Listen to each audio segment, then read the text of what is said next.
அனைவருக்கும் நமஸ்காரம். நாம் இன்னைக்கு பார்க்க இருக்கிறது மிர்தாத்தின் புத்தகம் அத்தியாயம் 29. மிர்தாத் தப்பி வருகிறார். நரோண்டா சொல்றாரு, கடிக்கும் வெண்பனி காலம் ஏராளமாக என் மீது கவிழ்ந்தது. வெண்பனி போர்த்த மலைகள் பேச்சு மூச்சற்று நின்று கொண்டிருந்தன. கீழே பள்ளத்தாக்குகளில் மட்டும் அங்கும் இங்குமாக சில வெளிரிய பச்சை வயல்களின் திட்டுக்கள் தென்பட்டன. வெள்ளி அருவிகள் பல வீழ்ந்து கடல் நோக்கி நகர்ந்து கொண்டிருந்தன. நம்பிக்கையும் சந்தேகமுமான அலையடிப்பில் எழுவரும் நெருக்கமாக வாழ்ந்து வந்தோம். மிக்காயன், மிக்காஸ்டர், சமோரா ஆகியோர் நம்பிக்கை கொண்டிருந்தார்கள். தாம் வாக்களித்தபடி குரு தப்பி வருவார் என்ற நம்பிக்கை அவர்களுக்கு இருந்தது. இதற்கு மாறாக பெண்ணூன், ஹிம்பல், அபிமார் ஆகியோருக்கு இதில் சந்தேகம்தான். ஆனால் எங்கள் எல்லோருக்கும் வெறுமையும் மனக்கசப்பும் தான் அப்படிங்கிறாரு. அதாவது அந்த பெத்தார் அரசர் 2 வீரர்களோட குரு மிர்தாத்தை அரெஸ்ட் பண்ணி கூட்டிகிட்டு போயிட்டாரு. இப்போது மற்றவங்கக்கிட்ட அவர் சொல்லிட்டு போகிறாரு, நான் கண்டிப்பாக வருவேன் அப்படின்னு சொல்லி. அந்த நம்பிக்கையில் ஒரு சிலர் இருக்கிறாங்க.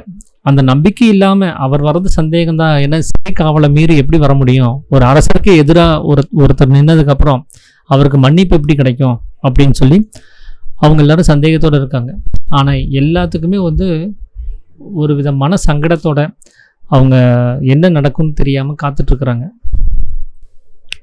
மடாலயம் இருண்டு போய் குளிர் நடுக்க ஆதரவு தராததாக இருந்தது. எங்களை சரிக்கட்ட சமாதம் எவ்வளவோ முயற்சிகள் செய்தும், எம் மீது அன்பு காட்ட முயன்றும், எமது வாழ்க்கை சௌகரியமாக இருக்க உதவியும் கூட மடாலயத்திற்குள் உறைந்து போன அமைதியை குடிக்கொண்டிருந்தது. மிர்தாத் இழுத்துச் செல்லப்பட்டது முதல் சமாதம் எங்களிடம் மிக அன்பாகவே நடந்து கொண்டிருந்தார். நல்ல உணவும் மதுவும் எமக்கு அளித்தார். ஆனால் எந்த உணவும் எமக்கு செரிக்கவில்லை. அந்த மது எமக்கு போதை தரவில்லை. எவ்வளவோ விறகு கட்டைகளை போட்டு கணப்புகள் எரிய விட்டாலும் எமக்கு அவை கதகதப்பாக இல்லை. அவர் மிக மரியாதையாகவும் பாசத்துடனும் நடந்து கொள்வது போல தோன்றியது. ஆனால் அந்த மரியாதையும் பாசமும் எங்களை அவர்களிடமிருந்து விலகி போகவே செய்தன. நீண்ட நாள் அவர் மிர்தாத்தை பற்றி எதுவுமே பேசவில்லை. கடைசியில் ஒரு நாள் அவர் மனம் திறந்து பேச ஆரம்பித்தார். சமாதம் சொல்றாரு, நான் மிர்தாத்தை வெறுப்பதாக நினைத்து நீங்கள் எனக்கு தீங்கு செய்கிறீர்கள் தோழர்களே. ஆனால் அதற்கு மாறாக நான் மனமாற அவருக்காக வருத்தமே படுகிறேன் அப்படின்னு சொல்றாரு. இப்போ இந்த மிர்தாத்தை பிடிச்சிட்டு போனதுக்கப்புறம் இப்போ எதிரின்னு சொல்லி அந்த சமாதம் அப்படின்னு சொல்லக்கூடிய மூத்த துறவிக்கு யாருமே கிடையாது. அவர் பேச்சை மீறி எதிர்த்து பேசுறதுக்கு யாருமே இல்லை. அதனால ரொம்ப சந்தோஷத்தில் இருக்கிறாரு. இப்போ இருக்கிறவங்களெல்லாம் கவனித்தோம் அப்படின்னா நம்ம மேலே எந்த தப்பு இருக்காது. இவர் சரியாக தான் இருக்கிறாருங்கிறத நிரூபிக்கிறதுக்காக வேண்டி அவர் பாசமாக இருக்கிற மாதிரி நடந்துக்கிறார். ஆனால் இவங்களுக்கு அது அந்த பாசம்ங்கிறது ஒரு வெறுப்பாக தான் அமையுது. இவங்களால அதை ஏற்றுக்கொள்கிறதுக்கு முடியறது கிடையாது. ஏன்னா அங்கே ஒரு நாடகம், ஒரு போலி வேஷம் அப்படிங்கிறது அங்கே நடக்கிறத அவங்களால உணர முடியுது. மிர்தாத் இருக்கும்போது சமாதானத்தினுடைய குணம் எப்படி இருந்தது, அவருடைய நடவடிக்கைகள் எப்படி இருந்துச்சுங்கிறத கவனிச்சுட்டு இருந்தவங்க தான். இப்போ அவர் இல்லைன்னா இந்த திடீர்னு வந்தக்கூடிய மாற்றத்தை அவங்களால ஏற்றுக்கொள்ளக்கூடிய ஒரு நிலைமையில் இல்லை. இதை இவங்க புரிஞ்சுக்கிட்ட சமாதம் வாயை திறந்து ரொம்ப நாள் கழித்து பேசுகிறார். அது வரைக்கும் மிர்தாத்தை பற்றி ஒரு வார்த்தை கூட பேசாதவர் இப்போ பொறுத்திருந்து பார்த்து இவங்களுக்கு புரிய வைக்கிறதுக்காக சில விஷயங்களை சொல்லணும் அப்படின்னு நினச்சி பேசுகிறாரு. நான் அவரை வெறுக்கலை, அதை நான் வெறுக்கிறத நினச்சிட்டு நீங்கள் எனக்கு எதிரியாக நீங்கள் இருக்க வேண்டாம், நான் அவருக்காக வேண்டி வருத்தப்பட்டுட்டு தான் இருக்கிறேன் இப்போவும் அப்படிங்கிறத அவர் குறிப்பிட்டு சொல்கிறார். மிர்தாத் தீயவராக இல்லாமல் இருந்திருக்கலாம். ஆனால் அவர் தரிசனங்கள் ஆபத்தானவை. அவரது கோட்பாடுகள் நடைமுறை சாத்தியமற்றவை, கடைபிடிக்க கடினமானவை.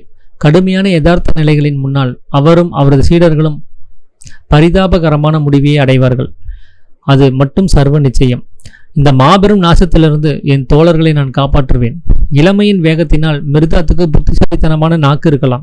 ஆனால் அவர் உதடு, அவருடைய இதயம் குருடு, முரட்டு பிடிவாதம் கொண்டது. கடவுள், எனது இதயத்தில் உண்மையான கடவுள் பயம் இருப்பதால், நீண்ட அனுபவம் இருப்பதால் எனது முடிவெடுக்கும் திறன் கனமானது, உறுதியானது அப்படிங்கிறார். அப்போது அவர் ஏதோ இளரத்தம், அதனால் சூடேறி அவர் என்னென்னமோ பேசிகிட்டு இருக்கிறாரு. அவர் கெட்டவர்னு சொல்லலை, ஆனால் அவருடைய நடவடிக்கைகள் சாத்தியமே இல்லாதது. அவர் ரொம்பவும் கடுமையான விஷயங்களை போதிக்கிறாரு. அது நம்மளாலலாம் முடியாது. ஏன்னா அந்த மாதிரி நீங்கள் கடுமையாக செய்ய வேண்டியதுக்கு எந்த ஒரு அவசியமும் இங்கே கிடையாது. அவருக்கு அந்த பேச்சு திறமைங்கிறது இருக்கலாம், ஆனால் செயல்பாட்டில் அதை எல்லாரையுமே கொண்டு வர முடியாது. என்கிட்ட வந்து கடவுள் பற்றின உண்மையான பயம் இருக்குது. நான் பெரிய ஒரு அனுபவஸ்தன் வேற. அதனால நான் எடுக்கிற முடிவு ரொம்ப உறுதியாகவும் கனமாகவும் இருக்கும். அந்த மாதிரி மிருதாத்தினால முடியாது. ஏன்னா அவர் சிறு வயது, அவர் இப்போ தான் வந்து ஆன்மீகத்தை பற்றி கற்றுக்கிட்டு இருக்கிறாரு.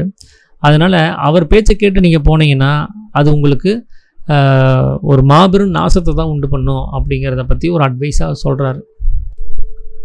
இந்த மடாலயத்தின் உயர்வுக்கு என்னை விட பாடுபட்டவர் யார்? நான் உங்கள் சகோதரனாகவும் தந்தையாகவும் எவ்வளவு காலம் உங்களுடன் வாழ்ந்திருந்தேன். அப்போது நமது மனங்களில் அமைதி நிறைந்திருக்கவில்லையா? நமது கரங்களில் செல்வம் நிறைந்திருக்கவில்லையா? இவ்வளவு காலம் நம் கட்டி காத்து வந்ததை ஏன் ஒரு அந்நியன் வந்து அழிக்க வேண்டும்? இறைவனே நமது நம்பிக்கையாக இருக்கும் பொழுது அவநம்பிக்கையை நம்மிடம் ஏன் விதைக்க வேண்டும்? சமாதானமே நமது அரசராக இருக்கும் பொழுது நம்மிடையே பூசலை ஏன் புகுத்த வேண்டும் அப்படின்னு சொல்லி கேட்குறாரு.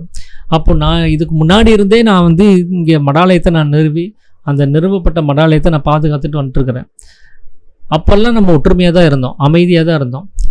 அப்போ நம்மக்கிட்ட வந்து செல்வம் இருந்துச்சு, நமக்குள்ளார சந்தோஷம் அமைதி எல்லாமே இருந்தது. எப்போ இந்த அந்நியனாக இருக்கக்கூடிய ஒருத்தன் வந்தானோ, அவன் இங்கே பேச ஆரம்பித்தானோ, அப்புறம் எல்லாமே கெட்டு போயிடுச்சு. செல்வம் இல்லை, அமைதி இல்லை, சந்தோஷம் இல்லை, ஒருத்தருக்கு ஒருத்தர் விரோதத்தை பார்க்க ஆரம்பிச்சிட்டோம். அந்த ஒற்றுமை இல்லாமல் போகுது. அப்போது நம்மளுடைய நம்பிக்கைங்கிறது அங்கே சீர்குலைஞ்சு போகுது. அந்த அவநம்பிக்கையை நாம் ஏன் எடுத்துக்கணும்? நமக்குள்ளே இருந்த சமாதானத்தை தான் நம்ம பெருசாக நினச்சிட்டு இருந்தோம். இப்போ அது வந்து நமக்குள்ளார ஒரு சண்டையை உண்டு பண்ணும்போது, ஒரு விரோதத்தை உண்டு பண்ணும்போது, அதை நாம் ஏன் வந்து அதை அக்செப்ட் பண்ணணும் அப்படின்னு சொல்லி அவர் கேட்குறாரு. என் தோழர்களே, அது பைத்தியக்காரத்தனம். மரத்தில் 10 பறவைகள் இருக்கின்றன என்பதற்காக கையில் உள்ள பறவையை விட்டுவிடுவது போன்ற பைத்தியக்காரத்தனம் அது. உலகின் சகல சந்தடி சச்சரவுகள் குழப்பங்களிலிருந்தும் உங்களை காத்து சகல வசதிகள் தந்துதவி கடவுள் அருகில் இருக்க செய்து உமக்கு புகலிடம் தந்த இந்த நெடுங்கால பாதுகாப்பை உதறி தள்ளிவிட்டு வர சொல்கிறாரே மிர்தாத், இதற்கெல்லாம் மாற்றாக அவர் உங்களுக்கு எதை கொடுக்க வாக்குறுதி அளித்தார்? இதய வலியும் ஏமாற்றமும் வறுமையும் எல்லையற்ற சண்ட சச்சரவுகளையும் தானே அவர் கொடுக்க முன் வந்தார். வானத்தின் வெறுமையில் அவர் கோட்டை கட்ட விரும்புகிறார். அது ஒரு பைத்தியக்கார கனவு, அதீத குழந்தை கற்பனை, நிறைவேறாத இனிமை. அவர் தாய் கப்பலை உருவாக்கிய நோவா விட பெரிய அறிவாளியா? அவரது கூச்சலை நம்பும் உங்களை நினைத்தால் எனக்கு மிகவும் வேதனையாக இருக்கிறது அப்படின்னு சொல்றாரு. அப்போ அவருடைய பேச்சு செயல் எல்லாமே ஒரு பைத்தியக்காரத்தனமா இருக்குது. மரத்துல 10 பறவை இருக்குது, அந்த 10 பறவை நான் எப்படியோ பிடிச்சிருவேன் அப்படிங்கிறதுக்காக கையில் இருக்கிற ஒரு பறவையை விடுறது வந்து ஒரு பெரிய முட்டாள்தனமான ஒரு முடிவு அப்படிங்கிறத சொல்றாரு. அவர் உங்களுக்கு என்ன கொடுத்துட்டாரு நீங்க யோசிச்சு பாருங்க. உங்களுக்குள்ளார இருக்கக்கூடிய வலியையும் ஏமாற்றத்தையும் வறுமையையும் இந்த சண்டை சச்சரவையும் தான் ஒரு நாள் கொடுக்க முடிஞ்சது. ஆனால் நம்ம நெடுங்காலமாக இருந்த ஒரு பாதுகாப்பை நீங்கள் இதுக்காக வேண்டி உதறி தள்ளியிருக்கிறீங்க. இதில் என்ன இல்லை? உங்களுக்கு சண்டை சச்சரவு இல்லாமல் இருந்தோம், சகல வசதிகளும் இங்கே இருக்குது, கடவுள் பக்கத்தாலே இருக்கக்கூடிய ஒரு வாய்ப்பு நமக்குள்ளார இருக்குது. இந்த ஆசிரமம் அப்படின்னு சொன்னாலே, இந்த மடாலயம்னு சொன்னாலே அவ்வளோ புகழ் வாய்ந்த ஒரு விஷயமா இருக்குது. அதில் நாம் இருக்கிறோங்கிறதே நமக்கு ஒரு பெருமை இல்லையா? இது அத்தனையுமே நீங்கள் உதறி தள்ளிட்டு அவன் சொன்னாங்கிறதுக்காக வேண்டி நீங்கள் போய் எதை நீங்கள் அனுபவிச்சிங்க? அவர் உங்களுக்கு என்ன வழியை வந்து அவர் காமிச்சு கொடுக்குறது தயாராக இருக்கிறாரு? எல்லாமே இந்த மாதிரி வலியும் வேதனையும் தானே. அவருடைய கற்பனை வந்து ஒரு குழந்தைத்தனமானது, வானத்தில் வந்து வீடு கட்டுற மாதிரி. அது ஒரு நிறைவேறாத ஒரு கற்பனைன்னு சொல்கிறாரு. இந்த மடாலயத்தை நிறுவன நோவா அப்படின்னு சொல்லக்கூடியவரை விடவா அவர் பெரிய அறிவாளியாக இருக்க முடியும்? அவங்களுடைய கோட்பாடுகளை தவறுன்னு சொல்கிறதுக்கு அப்படின்னு சொல்லி கேட்குறாரு. ஆனால் இவ்வளவும் நீங்கள் யோசித்து பார்க்காம அவர் பேச்சை கேட்டுட்ருக்கிறீங்க அப்படின்னா எனக்கு உங்களை நினச்சா ரொம்ப வேதனையாக இருக்குது அப்படிங்கிறத பற்றி மற்ற சீடர்கள்கிட்ட அந்த மூத்த துறவி வந்து சொல்கிறாரு. மிர்தாத்துக்கு எதிராக எனது நண்பரான பெத்தார் அரசை செயல்பட வைத்தது இந்த மடாலயத்திற்கும் இதன் புனித மரபிற்கும் எதிரானதாக இருக்கலாம். ஆனால் உங்கள் நலமே என் இதயத்தில் எப்போதும் என் செயல்களை இதுவே நியாயப்படுத்தும். காலம் கடந்து போய்விடும் முன் இந்த மடாலயத்தையும் உங்களையும் நான் காப்பாற்ற விரும்புகிறேன். கடவுள் என்னுடன் இருக்கிறார், உங்களை நான் காப்பாற்றி விட்டேன். நமது பாவப்பட்ட கண்களுக்கு எதிரே இந்த மடாலயம் அழிவதிலிருந்து காப்பாற்றிய கடவுள்களுக்கு நன்றி சொல்லுங்கள். என்னோடு சேர்ந்து மகிழுங்கள். அவ்வாறு அழிவு நேர்வதை என்னால் தாங்கிக் கொள்ள முடியாது. இறைப்பணிக்காகவும் நோவாவுக்காகவும் இந்த மடாலயத்திற்காகவும் நான் என்னை அர்ப்பணித்து விட்டேன். என் தோழர்களே, உமக்கு பணிவிடை செய்யவும் தான். எனது மகிழ்ச்சி உங்கள் மகிழ்ச்சியில் நிறைவடைய முற்காலத்தைப் போலவே மகிழ்ச்சி அடையுங்கள் அப்படிங்கிறார். இப்போ நரோண்டா வந்து அதை குறிப்பு எழுதுறார். பிறகு சமாதம் ஒரு குழந்தையை போல அழத் தொடங்கினார். அவரது தனிமையின் தவிப்பு, அவரது கண்ணீர் பரிதாபமாக இருந்தது. எங்கள் யாருடைய இதயத்திலும் கண்களிலும் அவரது கண்ணீர் ஆதரவு பெறவில்லை அப்படிங்கிறாரு. அப்போ அவர் வந்து சொல்றாரு, நான் வந்து ஒரு பித்தார் அரசரை கூட்டிகிட்டு வந்து மடாலயத்தில் இருக்கக்கூடிய ஒரு துறவியா இருக்கக்கூடியவரை கைது பண்ணதுங்கிறது வந்து இந்த மடாலயத்தினுடைய சட்டத்துக்கு எதிராக இருக்கலாம். அது வந்து நோவா அப்படி செய்ய சொல்லலை, அந்த புனித மரபுக்கே எதிராக இருக்கலாம். ஆனால் நான் செய்ய வச்சதுக்கான காரணம் என்னென்னா, அந்த மரபை காப்பாற்றணும், இந்த மடாலயத்தை காப்பாற்றணும், உங்களை சரியான வழியில் கொண்டு போகணும், நீங்கள் தீய வழிகளிலிருந்து விலகி இருக்கணுங்கிற ஒரு காரணத்துக்காக தான். அதெல்லாம் உங்களுடைய விஷயத்துக்காக மட்டும்தான் இதெல்லாம் நான் செஞ்சேன். எப்படி நான் உங்களை காப்பாற்றிட்டேன். இதனால் மரபு காக்கப்பட்டிருக்குது, மடாலயம் காக்கப்பட்டிருக்குது, நீங்கள் காக்கப்பட்டிருக்கிறீங்க. அதனால் நான் வந்து செஞ்சதில் வந்து எனக்கு எந்த ஒரு குற்ற உணர்வும் கிடையாது. நான் நல்லது தான் பண்ணியிருக்கிறேன். அதை புரிஞ்சுக்கிட்டு நீங்கள் நன்றி சொல்கிறதுக்கு அந்த கடவுளுக்கான ஒரு நன்றியை சொல்லுங்கள். இப்படி ஒரு வாய்ப்பை கொடுத்து எங்களை காப்பாற்றிருக்கிறீங்க அப்படின்னு சொல்லி நீங்கள் மகிழ்ச்சியோடு இருங்க அப்படிங்கிறத சொல்கிறார். நான் வந்து என்ன இந்த மடாலயத்துக்காகவும் நோவாவுக்காகவும் இந்த இறைவனுடைய பணிக்காகவும் உங்களுக்காகவும் என்னை நான் அர்ப்பணிச்சிட்டேன். அதனால் உங்களுக்கு பணிவிடை செய்யவும் நான் தயாராக இருக்கிறேன். என்னுடைய மகிழ்ச்சிங்கிறது உங்களுடைய மகிழ்ச்சியில் தான் இருக்குது. இதுக்கு முன்னாடி எப்படி நம்ம மகிழ்ச்சியாக ஒற்றுமையாக இருந்தோமோ அதே மாதிரி இருக்கிறதுக்கு முயற்சி பண்ணுங்க அப்படின்னு சொல்லிட்டு அழுக ஆரம்பிக்கிறார். ஆனால் அவருடைய அழுகையும் இந்த கண்ணீரையும் பார்க்கும்போது இவங்க மனசில் எந்த ஒரு ஆதரவும் வரவே இல்லை. அப்பவும் இவருடைய போலி வேஷமே இவங்க கண்ணுக்கு தென்பட்டுகிட்டே இருக்குது அப்படிங்கிறத சொல்கிறார் நரோண்டா. ஒரு நாள் காலை பனிக்காலத்தின் கொடிய முற்றுகையிலிருந்து விடுபட்ட மலைகளின் மேல் கதிரொளி பாய்ந்தது. சமோரா தனது யாழை எடுத்து மீட்டி பாடத் தொடங்கினார். பனிக்கடித்த எனது யாழின் உதடுகள் மீது அதன் பாடல் உறைந்து போயிற்று. எனது யாழின் பனி சூழ்ந்த இதயத்தின் கனவை பனி மூடிவிட்டதே. எனது யாழே, உனது பாடல் உருகி வழியும். உனது மூச்சு எங்கே போயிற்று? எனது யாழின் கனவை மீட்டு கொண்டு வரும் கை எங்கே போயிற்று? பெத்தாரின் பாதாள சிறையில் அப்படிங்கிறாரு. பிச்சைக்கார காற்றே போ, பெத்தாரின் சிறைக்குள் சென்று கலகலக்கும் விலங்குகளிடமிருந்து ஒரு பாடலை பிச்சை வாங்கி வா. இரகசிய கதிரொலியே, பெத்தாரின் அறைக்குள் இருக்கும் விலங்குகளிடமிருந்து ஒரு கனவை திருடி கொண்டு வா. எனது பருந்தின் சிறகுகள் வான் எல்லை வரை விரிந்துள்ளன. அதன் அடியில் நானே அரசன். என்றாலும் இப்போது நான் கைவிடப்பட்ட அனாதையானேனே. எனது வானத்தை இப்போது ஒரு ஆந்தையே ஆட்சி செய்கிறது. எனது பருந்து தொலைவில் மிக உயரத்தில் உள்ள கூடு நோக்கி பறக்கிறது. அது பெத்தாரின் பாதாள சிறையில் தான் இருக்கின்றது அப்படின்னு சொல்லி சமோரா அப்படின்னு சொல்லக்கூடியவர் வந்து ஒரு பாடல் யாழ் எடுத்து மீட்டு ஒரு பாடல் வந்து பாடுறார். என்னை மீட்க வந்த ஒருத்தர், ஒரு மீட்பர், அவர் வந்து பெத்தார் சிறையில் இருக்கிறாரே, அவரை எப்படியாவது நான் சந்திக்கணும், அவருடைய விஷயத்துக்கு ஒரு தூது போகிறதுக்காக இப்படி ஒரு கவிதையாக ஒரு பாடல்களை வந்து அவர் பாடுறாரு. நரோண்டா சொல்கிறாரு, ஒரு கண்ணீர் துளி சமோராவின் கண்களிலிருந்து உதிர்ந்தது. அவர் கைகள் செயலற்று மடிமேல் விழுந்தன. தலை யாழின் மேல் தாழ்ந்து படிந்தது. அவரது கண்ணீர் எமது துயரத்தை திறக்க செய்து விழி மதகை திறந்து விட்டது. மிக்காயின் சட்டன் எழுந்து நின்று எனக்கு மூச்சு முட்டுகிறது என்று உறக்க கூவிவிட்டு ஓடிப்போய் கதவை திறந்தார். நானும் சமோராவும் மிகாஸ்டரும் வெளிமுற்றத்துக்கு ஓடினோம். நாங்கள் வெளியில் சென்று விடாதபடி வெளிமதில் வாயில் பூட்டப்பட்டிருந்தது. மிக்காயன் அதன் தாளை உடைத்து திறந்தார். கூண்டிலிருந்து தப்பிய புலி போல வெளியே பாய்ந்தார். நாங்கள் அவரை பின்தொடர்ந்து வெளியேறினோம். கதிரவன் கதகதப்பாக ஒளி வீசி கொண்டிருந்தது. அந்த கதிர்கள் பனிப்படர்ந்த மலை சிகரங்களின் மேல் பட்டு எதிரொலித்து கண்களை கூச செய்தன அப்படிங்கிறாங்க. அப்போ நரோண்டா வந்து சொல்கிறாரு, ஒரு சமோரா இதை பாடி முடிக்கும் போது அவர் கண்ணிலிருந்து தண்ணி வருது. அப்புறம் அவருடைய அந்த மூர்ச்சி அடைந்து, அதாவது மயக்க நிலைக்கு போய் அவர் அந்த யாழ் மேலே விழுகிறார். இதை பார்த்த உடனே எல்லாத்துக்குமே கண்ணில் தண்ணி வந்துடுச்சு. அந்த துக்கம், நம்ம கூட இருந்த குரு இப்போ இல்லையே அப்படின்னு நினச்சி அவர் பாடும்போது எல்லாத்துக்கும் அந்த துக்கம் வந்து பீடிக்குது. அப்போ எல்லாருமே அந்த மூச்சு முட்டுற அளவுக்கு அவங்களுக்கு வந்து அந்த இதாகுது. அதில் மிக்காஸ்டர் மட்டும் என்ன பண்ணிட்டாருன்னா எமோஷ்னல் ஆகி எப்படியாவது நான் அந்த சிறைக்கே போய் அவரை சந்திச்சிட்றேன் அப்படிங்கிற எண்ணத்தில் போனாரா என்னன்னு தெரியல. ஆனால் அவர் என்ன பண்ணுறாருன்னா வெளிமுற்றத்துக்கு ஓடுறாரு. அவரை தொடர்ந்து மிச்சம் இருக்கிறவங்களும் போகிறாங்க. அங்கே வந்து வெளியில் இவர் போயிடக்கூடாதுன்னு காம்பவுண்டு வால் கட்டி அதுக்குள்ளார அந்த கேட்டை பூட்டி வச்சுருக்கிறாங்க நம்ம மூத்த துறவி சமாதம். இவர் அந்த பூட்டையும் உடைச்சு அதை வெளியில் போய் இப்படி பார்க்குறாரு. அப்போ தான் அந்த கதிரவன் வந்து ஒளி வீசிட்டு இருந்த ஒரு பகல் நேரம். அதோட பனி படர்ந்து அந்த மலை சிகரங்கள் எல்லாம் வந்து அந்த பனியில் வந்து அதனுடைய எதிரொலிப்பு அவ்வளோ அருமையாக இருக்குது, கண் கூசுற அளவுக்கு அப்படின்னு சொல்லி சொல்கிறாங்க. மரங்களற்ற பனி சிகரங்கள் கண்களுக்கு எட்டிய தூரம் வரை புலப்பட்டன. ஒளிமயமாய் அற்புத காட்சி தந்தன. காதுகள் சிரமப்படும்படியான பரிபூர்ண அமைதி அங்கே நிலவியது. எமது காலடியில் நெருங்கிய பனியின் ஓசை மட்டுமே கேட்டது. காற்று மிக குளிர்ச்சியாகவும் இருந்தாலும் நுரையீரலில் புகுந்து சிரமமில்லாமல் வெளியேற எமக்கு உந்து சக்தி அளித்தது. மிக்காயனின் மனோபாவம் கூட மாறிவிட்டது. மூச்சு விட முடியும் என்பது எவ்வளவு நன்றாக இருக்கிறது. வெறும் மூச்சு விடுவதும் கூட என்றார் அவர். நாங்கள் மூச்சு விடுதலின் ஆனந்தத்தை அப்போதுதான் முதலாக உணர்ந்தது போல தோன்றியது. மூச்சின் அர்த்தத்தை நாங்கள் அப்போதுதான் உணர்ந்தோம்.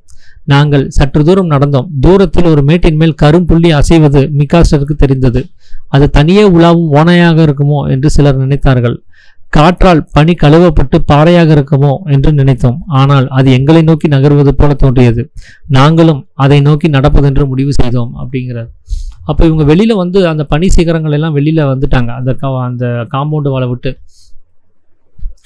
அப்போ அவங்க அந்த அமைதியை வந்து நிலவுறாங்க. அந்த நிலவுது அவங்களுக்குள்ள. ஏன்னா ஆசிரமத்தில் இருக்கிற வரைக்கும், அந்த மடாலயத்தில் இருக்கிற வரைக்கும் அவருக்கு அவருடைய நினைவே வருது. இப்போது வெளியில் வந்து இந்த உலகத்தை பார்க்கும்போது, இந்த இயற்கை காட்சிகளை பார்க்கும்போது அவங்களுக்கு கொஞ்சம் ஒரு சமாதானம் அவங்களுக்கு கிடைக்கிது. அந்த மூச்சு காற்று அவ்வளோ சுத்தமாக அது பாட்டுக்கு உள்ளுக்குள்ளார போயிட்டு வெளியில் வர்றதை அவங்க உணர்றாங்க. அது வரைக்கும் அந்த மூச்சு விடுறதுல ஒரு ஆனந்தம் இருக்குன்னு அவங்க உணரல. ஆனால் அப்போ முதல்ல அவங்க வந்து அந்த மூச்சு விடுறதுனுடைய ஆனந்தம் எப்படிப்பட்டதுங்கிறத உணர்றாங்க. இப்படியே கொஞ்சம் தூரம் நடந்து போயிட்டு இருக்கும்போது ஒரு மேட்டு மேலே ஒரு கருப்பு புள்ளி ஒன்று அசைகிற மாதிரி தெரியுது. இவங்க பார்த்தா ஒருவேளை தனியாக சுற்றுற ஓனாயாக இருக்குமோ அப்படின்னு யோசிக்கிறாங்க. சரி, எதுவாக இருந்தால் என்ன, நாம் நடந்து போய் பார்ப்போம் அப்படின்னு சொல்லி போகிறாங்க. அது இவங்கள பார்த்து வர்ற மாதிரியே இருக்குது.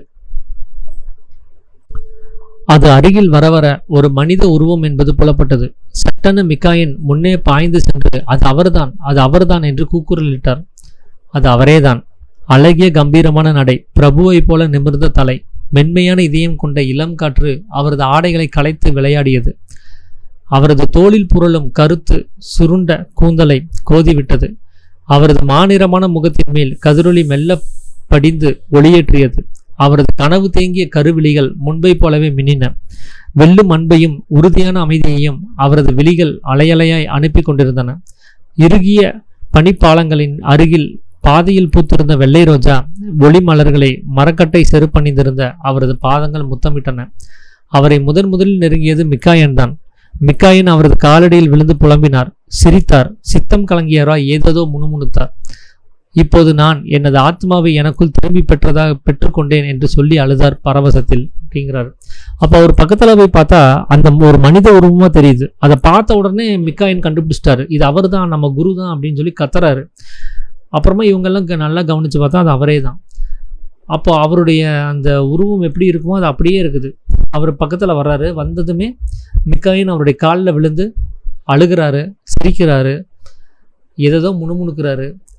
நான் என்னுடைய உயிர் திரும்பி என் உடம்புக்குள்ளாரே வந்த மாதிரி, நீங்கள் போகும்போது வெளியில் போன உயிர் திரும்பி என் உடம்புக்குள்ளே இப்போ தான் வந்த மாதிரி எனக்கு ஒரு உணர்வு ஏற்படுது அப்படிங்கிறத சொல்லி ஒரு பரவசத்தில் அவர் அழுகிறாரு. மற்றவரும் அவ்வாறே காலடியில் வீழ்ந்து வணங்க அவர் எம்மை ஒவ்வொருவராய் மேலெழ செய்து எல்லையற்ற மென்மையுடன் தழுவி கொண்டார். அவர் சொன்னார், மிர்தாத் சொல்றாரு, நம்பிக்கையின் முத்தத்தை பெற்றுக்கொள்ளுங்கள். இனி நீங்கள் நம்பிக்கையில் உறங்கி நம்பிக்கையில் விழுந்து கொள்வீர்கள். சந்தேகம் இனி உங்கள் தலையணையில் கூடு கட்டாது. தயக்கத்தால் உமது நடையை தடுமாற செய்யாது அப்படிங்கிறார். நரோண்டா சொல்றாரு, மடாலயத்தில் 4 பேர் தங்கிவிட்டனர்.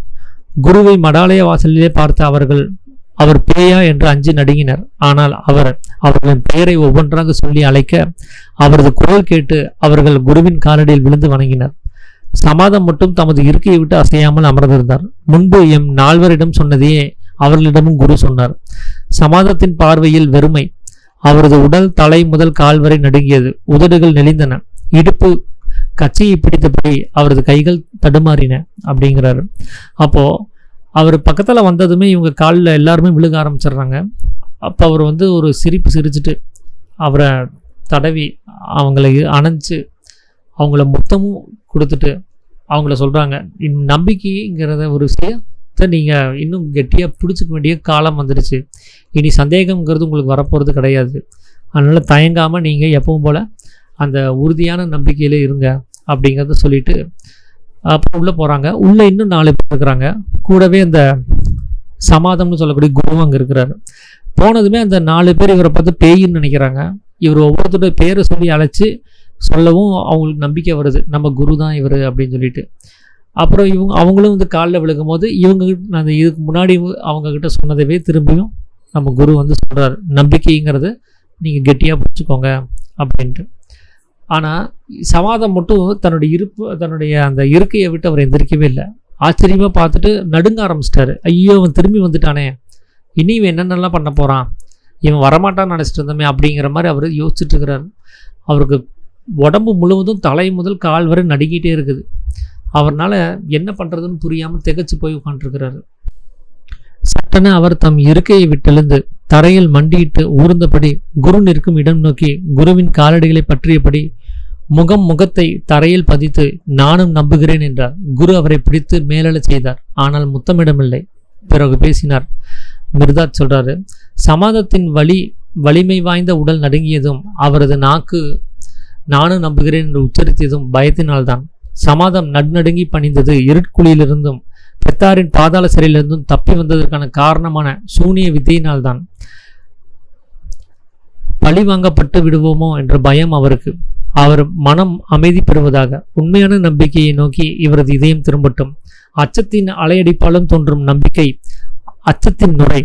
அது அச்சத்துடனே எழுந்து அச்சத்துடனே அடங்கிவிடும். மெய்யான நம்பிக்கை மலர் அன்பு செடியில் தவிர வேறெங்கும் பூக்காது. அதன் கனியே புரிதல். உமக்கு கடவுளின் பால் அச்சம் தோன்றினால் கடவுளை நீங்கள் நம்பவில்லை என்றே பொருள் அப்படிங்கிறத சொல்றாரு. அப்போ எல்லாருமே வணங்கிட்டாங்க. இப்போ நாமளும் வந்து வணங்கலைன்னா என்ன பண்ணுறது, நம்மளை பற்றி என்ன யோசிப்பாங்க, இன்னும் இவரோட பகையை வளர்த்திக்கிற வேண்டிய சூழ்நிலை உண்டாயிரும், நம்ம சமாதானமாக போயிடுவோம்னு சொல்லிட்டு இவரும் குரு மிர்தாத்துடைய காலில் விழுந்து நானும் நம்புகிறேன் அப்படின்னு சொல்லி சொல்கிறாரு. அப்போ அவரை எந்திரிக்க வச்சு, ஆனால் முத்தமெல்லாம் கொடுக்கல, ஆனால் அணைச்சிக்கிட்டு மட்டும் அவர் வந்து ஒரு விஷயத்த சொல்கிறாரு.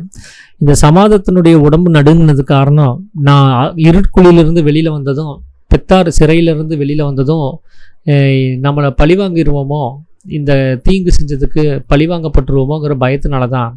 ஒரு பயத்தினால நமக்கு உண்டாகக்கூடிய நம்பிக்கைங்கிறது வந்து அது நுரை மாதிரி சீக்கிரம் அது வந்து இல்லாமல் போயிடும். அந்த பயம் இருக்கும்போது வரும், பயம் போகும்போது அதுவும் போயிடும். ஆனால் நம்மளுடைய அந்த அன்போடு இருக்கக்கூடிய புரிதலில் நமக்கு உண்டாகக்கூடிய நம்பிக்கைங்கிறது ரொம்ப பெருசு. அது என்றைக்குமே நீங்காது.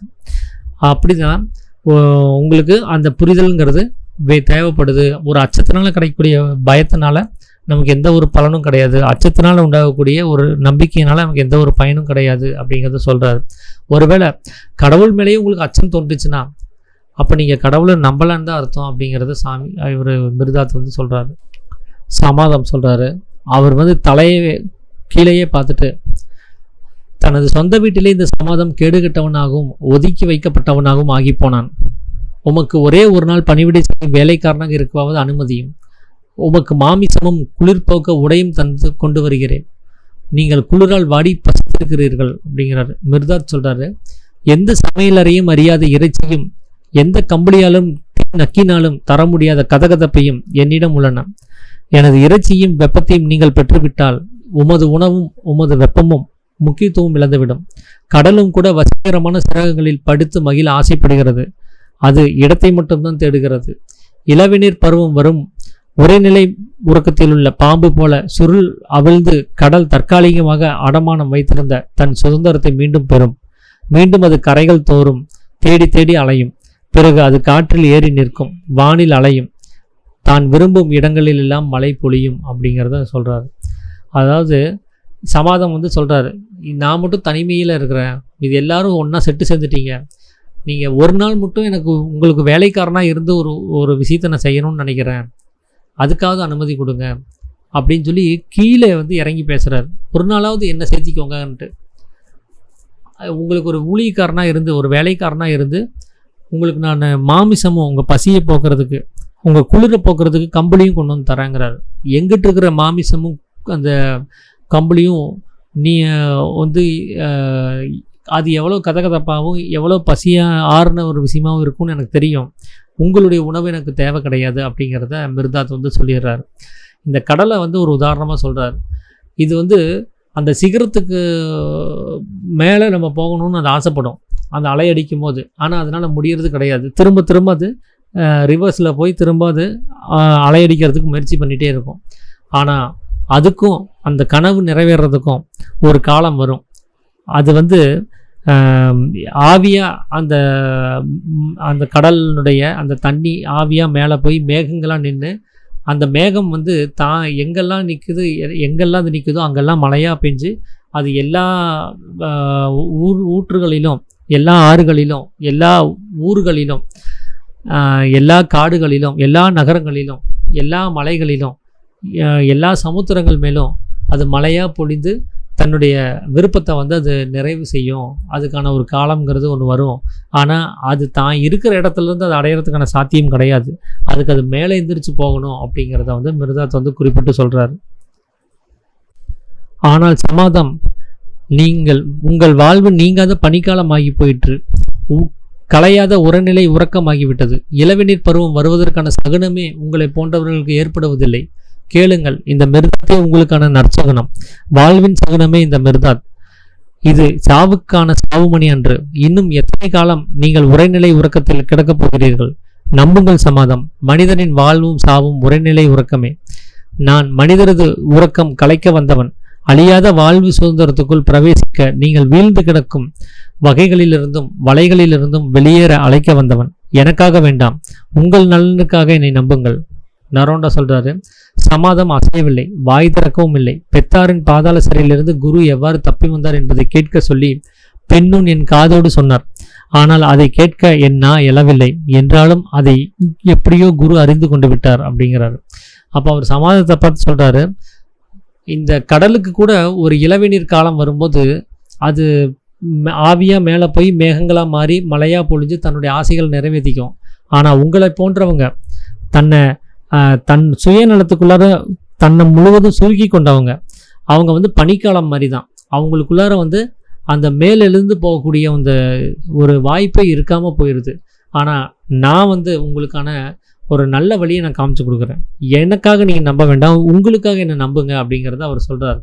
நீங்கள் அதை ஏற்றுக்கிட்டீங்க அப்படின்னா நிச்சயமாக நீங்களும் மேலே எந்திரிச்சு வர முடியுங்கிறத சொல்கிறாரு. அப்போது நரோண்டா வந்து சொல்கிறாரு, சமாதம் அப்பவும் அசையாமல் வாய் திறக்காமல் அவர் அமைதியாகவே இருக்கிறாரு. ஆனால் எப்படி தப்பி வந்தார் அப்படின்னு சொல்லிட்டு கேட்குறதுக்காக அந்த பெண்ணூன் வந்து அவர் நரோண்டாவோட காதில் வந்து சொல்கிறாரு, எப்படி இவர் தப்பிச்சு வந்தார் அப்படின்ட்டு. ஆனால் அதை கேளு அப்படின்னு சொல்லி சொல்கிறாரு. ஆனால் இவருக்கு தயக்கம், எப்படி இது கேட்குறது அப்படின்னு சொல்லிட்டு. ஏன்னா அவர் வந்ததே பெரிய விஷயம், அதை நம்ம ஏன் ஆராய்ச்சி பண்ணிகிட்டு இருக்கணும் அப்படின்னு சொல்லிட்டு. ஆனால் அது எப்படியோ குரு தெரிஞ்சுக்கிட்டு அதை இவங்க என்ன பேசிக்கிறாங்கங்கிறத அவர் புரிஞ்சுக்கிட்டார். மிருதாத் சொல்கிறாரு, பெத்தார் நகரின் பாதாள சிறை ஒரு சிறையே அன்று, அது கோவிலாக மாறிவிட்டது. பெத்தாரின் அரசர் அரசராக இருக்கவில்லை, அவர் உங்களைப் போலவே ஒரு புனித யாத்திரிகளாக இன்றும் மாறிப்போனார். பெண்ணோன், ஒரு இருண்ட பாதாள சிறையும் ஒளி வீசும் கலங்கரை விளக்கமாக மாறிவிட முடியும். கொடிய அரசனும் சத்திய மணிமுடி முன்னால் தனது மணிமுடியை எடுத்து வைத்துவிடவும் முடியும். கலகலத்து உருமம் சங்கிலிகளும் தெய்வீக இசையை பொழியக்கூடும். புனிதமான புரிதலுக்கு எதுவுமே அற்புதம் இல்லை, அதுவே ஒரு அற்புதம். நரோண்டா சொல்றாரு, பெத்தாரின் அரசர் பதவி துறந்தது பற்றி அவர் குறிப்பிட்ட செய்தி இடி மின்னலாய் சமாதத்தின் மேல் விழுந்தது. நாங்கள் திகைப்பு அடையும்படியாக திடீரென அவருக்கு ஒரு வலிப்பு நோய் ஏற்பட்டது. அவரது உயிரை போய்விடுமோ என்று நாங்கள் அஞ்சினோம். சற்று நேரத்தில் வலிப்பு மெல்ல அடங்கியது. அவர் மயக்கமானார். வெகு பாடுபட்டு நாங்கள் அவருக்கு உணர்வு வர செய்தோம் அப்படிங்கிறார். அப்போது எப்படி தப்பு வந்தாருன்னு சொல்லி கேட்கும்போது, அதை பற்றி பேசிகிட்டு இருக்கும்போது மிருதாத் சொல்கிறார், அந்த பெத்தார் நகரத்துக்குள்ளே இருக்கிற அந்த பாதாள சிறைங்கிறது ஒரு சிறையே கிடையாது. ஏன்னா தனக்குள்ளார இருக்கக்கூடிய அந்த உயிர் சக்தியை உணர்ந்து அவர் சுதந்திரமானவன் ஒருத்தன், ஞானம் அடைஞ்சு சுதந்திரமானவனை எந்த சங்கிலினாலேயோ எந்த சிறைச்சாலையினாலேயோ அவனை பூட்டி வைக்க முடியாது. அவன் எதுக்குமே அடிமையாக மாட்டான். அப்படி இருக்கும்போது அது எப்படி அவர் சிறைச்சாலைன்னு சொல்ல முடியும்? அப்படி செய்யவே முடியாது. இவரை சிறைக்குள்ளார அடைக்கிறதுக்கான தகுதி யாருக்குமே கிடையாது. யாருனாலே அது முடியவும் முடியாது. அது எப்படி பெத்தார் அரசனால் முடியும்? அவர் அதை புரிஞ்சுக்கிட்டாரு. அந்த பெத்தார் அரசர் கடைசியில் அவர் இப்போ அரசராகவே இல்லை, அவர் ஒரு புனித யாத்திரியாக மாறிட்டார். அவர் சாமியார் வேஷம் போட்டு அவர் இமயமலை கிளம்பி போயிட்டார். இவங்க வந்து இன்னும் அரசராக தான் இருக்கிறாருன்னு இவங்க நினச்சிட்டு இருக்கிறாங்க. அதனால் இந்த புனித புரிதல்ங்கிறது எப்படிப்பட்டதாக இருக்குன்னா, ஒரு பாதாள சிறையை கூட ஒரு வழி காமிக்கக்கூடிய கலங்கரை விளக்கமாக மாற்றிடும். அந்த காலத்தின் முன்னாடி எப்படிப்பட்ட மணிமுடி அணிஞ்ச ஒரு மன்னராக இருந்தாலும் அவங்க மண்டியிட தான் செஞ்சாகணும், வேறு வழி கிடையாது அப்படிங்கிறத சொல்கிறாரு. அதனால் அது ஒரு இரும்பு சங்கிலினுடைய ஒரு சப்தத்தை கூட, அது உரசுற சப்தத்தை கூட தெய்வீக இசையாக அதனால் மாற்றிட முடியும். அந்த ஒரு விஷயம் வந்து புனித புரிதலுக்கு கண்டிப்பாக இருக்குது. அதுக்கு வேற ஒரு அதிசயம் அற்புதம் தேவையில்லை. அந்த புனித புரிதல் இருக்குது அப்படின்னு சொல்கிறதே ஒரு அதிசயம்தாங்கிறத சொல்கிறாரு. இதை கேட்டதுமே எல்லாத்துக்கும் ஒரு ஆச்சரியமாகி போச்சு. என்னது, பெத்தார் அரசர் அரச பதவியை ராஜினாமா பண்ணிட்டு சாமியாராக போயிட்டாரா அப்படின்ட்டு எல்லாத்துக்கும் ஒரு திகைப்பாகி போச்சு. ஆனால் சமாதத்துக்கு ஒரு படி மேலே போய் வலிப்பு நோயே வந்துடுச்சு. அவரை கஷ்டப்பட்டு காப்பாற்றி அவரை அந்த மயக்கத்திலிருந்து அவரை வெளியில் கொண்டு வந்து அவர் உணர்வு வர செஞ்சுருக்கிறாங்க. அவ்வளோ ஒரு அந்த இடி அவர் மேலே விழுந்திருக்குது. அப்போது இதோட அத்தியாயம் 29 அப்படிங்கிறது முடிஞ்சிருச்சு. இனி அடுத்தது அத்தியாயம் 30, மிக்காயின் கண்ட கனவை வெளிப்படுத்துகிறார் குரு அப்படிங்கிற ஒரு தலைப்பில் நம்ம அடுத்த பதிவில் சந்திப்போம். அனைவருக்கும் ஆத்ம நமஸ்காரம்.